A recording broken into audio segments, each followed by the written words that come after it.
اب ہم آپ کو سناتے ہیں سیدنا ایوب علیہ السلام کا قصہ۔ ایوب علیہ السلام انبیاء کی جماعت میں سے ایک ہستی ہے۔ اللہ تعالیٰ نے صبر کے معاملے میں بطور خاص ان کا تذکرہ فرمایا ہے، لوگوں کے لیے ایک مثال اور نمونہ ٹھہرایا ہے۔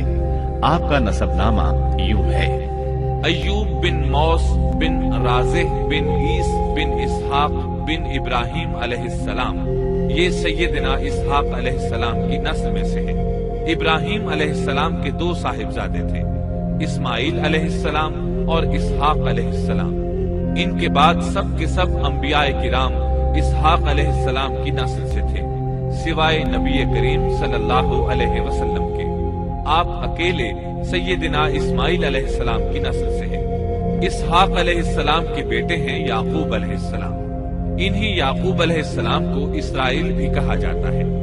اسی نسبت سے بنی اسرائیل کا مطلب ہے یعقوب علیہ السلام کی آل اولاد۔ یعقوب علیہ السلام کے 12 بیٹے تھے۔ ان کے بیٹوں کو اسباط بھی کہتے ہیں۔ ان کا تذکرہ قرآن میں بھی آتا ہے۔ اب سوال یہ ہے کہ جن اسباط کا تذکرہ قرآن مجید میں انبیاء کرام علیہم السلام کے ساتھ کیا گیا ہے، کیا وہ یعقوب علیہ السلام کے بیٹے تھے یا ان بیٹوں کی اولاد میں سے تھے؟ اکثر علماء کرام نے یہ اشارہ دیا ہے کہ اسباط لفظ سے جن انبیاء کرام علیہم السلام کی طرف اشارہ کیا گیا ہے وہ یعقوب علیہ السلام کے بیٹے نہیں ہیں، اس لیے کہ انہوں نے تو یوسف علیہ السلام کے قتل کی کوشش کی تھی، اپنے والد سے جھوٹ بولا تھا، ایسے اور بھی غلط کام کیے تھے، تو ان حرکات کے کرنے والے انبیاء نہیں ہو سکتے، جبکہ اسباط سے مراد وہ انبیاء کرام ہوں گے جو ان بیٹوں کی نسل سے آئے ہوں گے۔